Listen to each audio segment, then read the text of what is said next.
দেখেছো? একবার মেঘের ডাক শুনে কই মাছ উঠে এসেছিল ডাঙায়। আমি আম গাছ তলায় দুটো কই মাছ ধরেছিলাম। তোমার মনে আছে মা?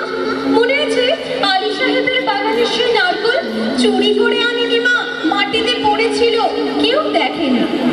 নারকল বড়ার সে স্বাদ এখনো মুখে লেগে আছে। আলী সাহেবের মা মিজান আমাকে খুব আদর করত। বাবা একদিন দেখতে পেয়ে চেলা কাঠ দিয়ে পিটিয়েছিল আমাকে। আমার কি দোষ বলো তো? কেউ আদর করলে আমি না বলতে পারি? এখনো পিঠে সে দাগ আছে। আলী সাহেবদের বাগানে আর কোনোদিন যাইনি। আমি আর কোনো বাগানেই যাই না মা। সে দাগটায় হাত বুলিয়ে বাবার জন্য খুব মন খারাপ করে। আমার খুব কষ্ট হয় বাবার জন্য। আমি ভালো আছি মা, খুব ভালো আছি। বাবাকে বলো আমার জন্য যেন একটু না ভাবে। তুলি কি এখনো ভূতের ভয় পায় মা? তুলি আর আমি পুকুরের ধারে কলা বউ দেখেছিলাম, সেই থেকে তুলির পিঠের ব্যারাম শুরু হলো।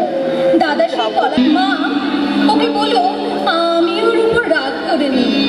রাগ পুষে আমার শরীরে আর কোনো রাগ নেই। আমি আর এক ফোঁটাও কাঁদি না মা।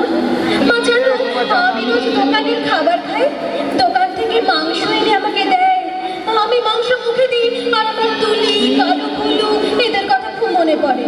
আমি প্রায় পটল আলুর তরকারি খাই, পটল ভাজাও খাই। মা আমাদের মা তোমাদের গ্রামে পটল পাওয়া যায় না, হোটেলে কিন্তু শাক রান্না হয় না। পুকুর পাড় থেকে তুলি আর আমি তুলে আনতাম কলমি শাক, কি ভালো কি ভালো, বিনে পয়সায়। কোনোদিন আর ওই কলমির শাক আমার ভাগ্যে জুটবে না। জোর হাওয়া দিলে তাল গাছের পাতার সরসর করে আওয়াজ হয় ঠিক বৃষ্টির মতো। এই ভাদ্র মাসে তাল পাকে, টিপটিপ করে তাল পড়ে। বাড়ির তাল গাছ দুটো আছে তো, কালো তালের বড়া খেতে বড় ভালোবাসে। একদিন বানিয়ে দিও। তেলের খুব দাম জানি, তবু একদিন দিও। আমাকে বিক্রি করে দিয়ে ৬,০০০ টাকা পেয়েছিল। সেই টাকায় একটা গরু কেনা হয়েছে তো।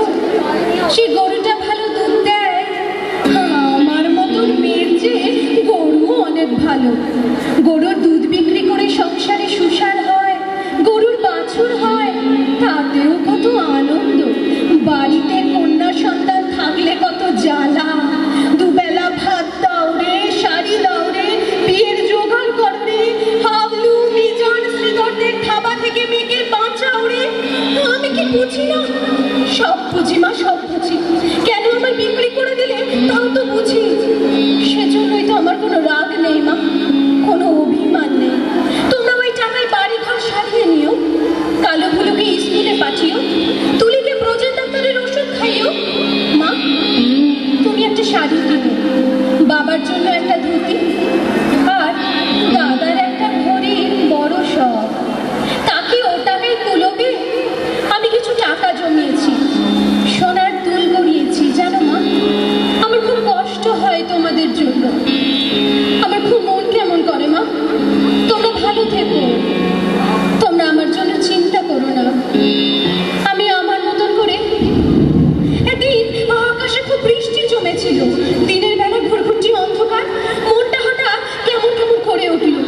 দুপুরবেলা চুপি চুপি বেরিয়ে ট্রেনে চেপে বসলাম। স্টেশনে নেমে দেখি একটি মাত্র সাইকেল রিক্সা। খুব ইচ্ছে হলে একবার তোমাদের বাড়িটা দেখে আসি। রথতলার মোড়ে আসতে কারা যেন চেঁচিয়ে উঠল, কে যায় কে যায়। দেখে যে হাবলু শ্রীধরদের সঙ্গে দাদা বসে তাস খেলছে। আমাকে বলল, হারামজাদি কেন ফিরে এসেছিস? আমি ভয় পেয়ে বললাম, ফিরে আসিনি গো, থাকতেও আসিনি, একবার শুধু দেখতে এসেছি। হাবলু বলল, এটা একটা নোংরা মেয়ে ছেলে। মা ওরা কি করে জানলো বলো তো এই কথা? আমার গায়ে তো কোথাও লেখা নেই। একটা ছেলে চিনি না, ও বলল, ছি ছি গায়ের বদনাম। হাবলু রিক্সাওয়ালাকে চকরা নিয়ে বলতে ফিরে যা। আমি বললাম, দাদা এই দাদা, মায়ের জন্য কত টাকা এনেছিলে আর তুলির জন্য? দাদা টেনে চর বসালো আমার গায়ে। আমাকে বিক্রির টাকা, হকের টাকা, আর আমার রোজগারের টাকা নোংরা টাকা। দাদা সেই পাপের টাকা চবে না। চিনিয়ে দিল শ্রীধর আর আমাকেও দূর দূর করে তাড়িয়ে দিল। আমি তবু দাদার উপর রাগ করিনি মা, দাদা তো ঠিকই করেছে। আমি তো আর দাদার বোন নই, তোমার মেয়ে নই,